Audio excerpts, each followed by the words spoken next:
The Democratic People's Republic of Korea natragana North Korea hariba leba asigi President oiriba Kim Jong-un gi loinabi Ri Sol-ju gi matangda amadi mahakpu matau karamna thambibage haibagi matangda mayam amuk khangminase. Mayam punumakpu chumthang creative channel bu subscribe tawibagi damakta thagatpa phongdokchari. Channel asibu subscribe tawidribe isinausingna subscribe toksinbiduna bell icon nambiu amadi ngasigi video asibu like share amadi comment amamam pibiramu. Kim Jong-un amadi North Korea gi makha taba video sing sembinabagi damak haibirakpage ngasigi makha taba episode taruk suba asi amuk semjabani. Ri Sol-ju North Korea gi Pyongyang da pokchabi mamum amani haibadi ekhoina khangi. Adubu mahakna porklaba matungdagina luhongdriba phawbagi marakta mahaki punsi wari kari dorami kadai chatlami haibagi matangda ekhoina chapchana khangde madugi data phangbangamde. Adubu mayamna khangnariba khara asidi paklaba samudragi torbana leiba lengoi sing laktagi sumnatagi lengoi marik amagumani.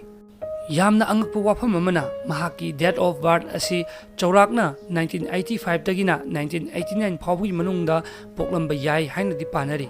Adubu magi date of birth ki matang simadi ngasi phawba losinduna mystery oiduna leiri. Mahakna leisaringai matamda unhasu orchestra koba team amagi singer artist mayamna sakhangbiba masak matau phajarabi nupi macha amani haibadi mayam punumakna khangi. 2009 da Kim Jong-un amadi Ri Sol-ju ani yumbalbagi punsi lambida khongdakhi.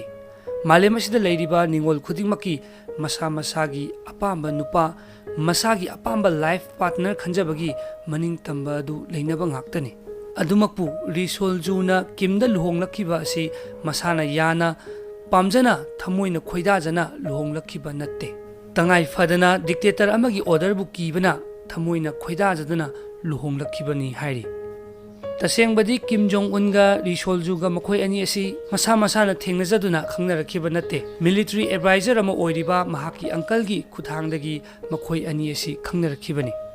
Kim Jong-un gi apokpa Kim Il-na 2008 ta khangowdana heart stroke torokhiba dudagi mahaki apokpa mapana Kim ga luhongnabagi damak order adu torokhibadagi luhonglakibani hairi. Luhonglaba matungda ningol khudingmaki sagai onbagi satnabi asi lamdam khudingmakta lei. Adumakpu sagai su mingsu pulap onbagi satnabi asidi malemda leiriba lebak khudingmakta leitabra haina khanjai. Adubu North Korea gi Kim Jong-un gi mahaki loinabigi mafamdadi pulap ming amadi sagai onbagi satnabi asi thamkibra haina khalle. Mahakna leisaringai matamda kari maming kaubagi haibadumadi tasengna khangba ngamdre. Adubu luhonglaba matungda ekhoina hauji khangnariba Ri Sol-ju hairiba ming asi olakhibani.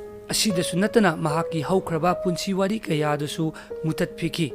Ngasi phawba Ri Sol-ju karamba chahida pokkibage haibasi phawba mystery oiduna leiribani.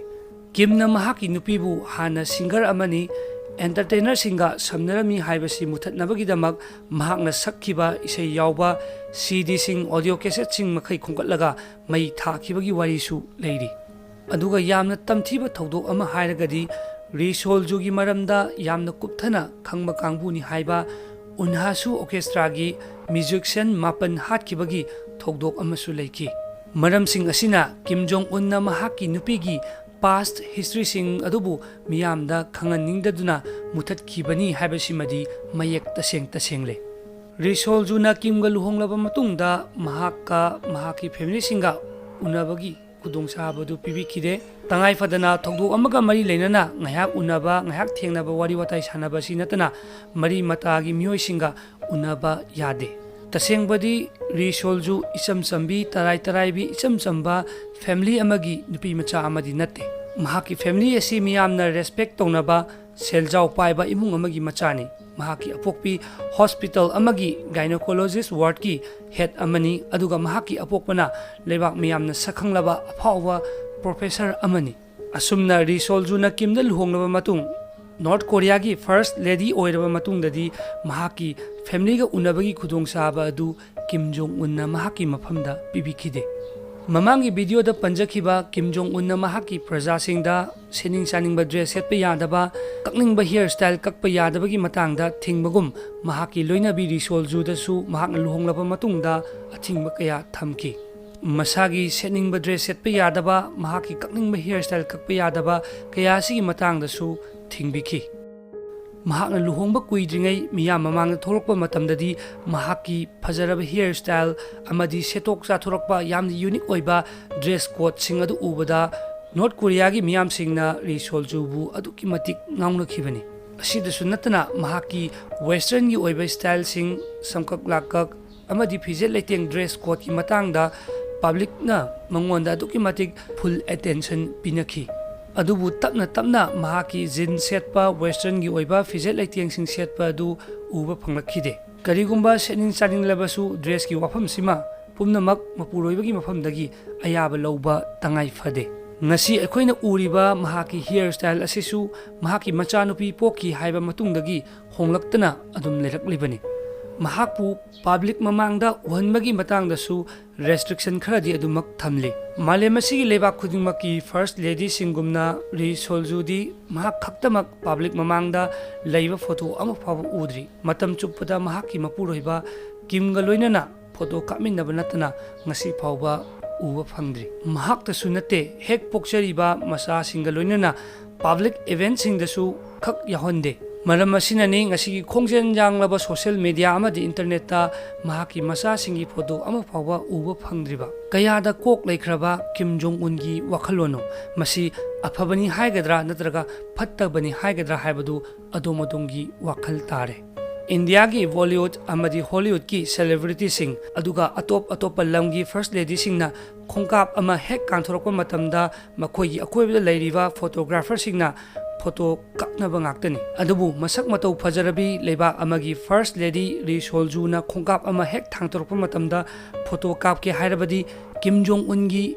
permission yaudana single photo ama kappa yade karigumba kapnurabadi photographer adu kari mana phangani haibadu mayamna mamangi video yenglaga soidana khangbigani Ri Sol-ju na Kim ga luhongdringai lesharingai matamda mahak North Korea thadoktuna mireibak China da like tamkhibagi wari ekhoina tari amadi atopa country sing South Korea na chingba mafam singda koithok lubagi wari su ekhoina tari adubu mahakna luhonglaba matung sidagidi North Korea thadoktuna mafam amatada chatpa yakhidre karigumba chatke hairabasu mahaki mapuroiba Kim ga loinana chatpa khongsat natrabadi athingma thammi chatpa yade Ri Sol-ju na pregnant oiba matamda yariba makai miyam mamangda thokte miyamda khangande tangai fadana yaudi yadraba thodok natana Ri Sol-ju miyam mamangda thohankhide 2012 ta makubok Kim Chung Il gi ahanba death anniversary attend tawkhibada kapkhiba photo amada mahak mirole haibasi public na khanglakhi photo asigi matangda TRP pamba media sing news channel singdi Ri Sol-ju mirole haiduna nainabata miyamda yamna nungaiba topic amasu ohenkhi asumna president amagi loinabi first lady ojarabasu mahaki mathakta mapuroibana athing makaya thammi haiba wafam asi thamjaraga matang asida loisinjage channel asibu subscribe tawbidribe isinausingna subscribe toksenbiba kawbiganu makhata na North Korea amadi Kim Jong Un ni matangda video semaninglabadi comment section da adomadungi mod adu pibiramu wafam karasi thamjaraga mayapuna maktagi sumthang creative channel na bidai pijari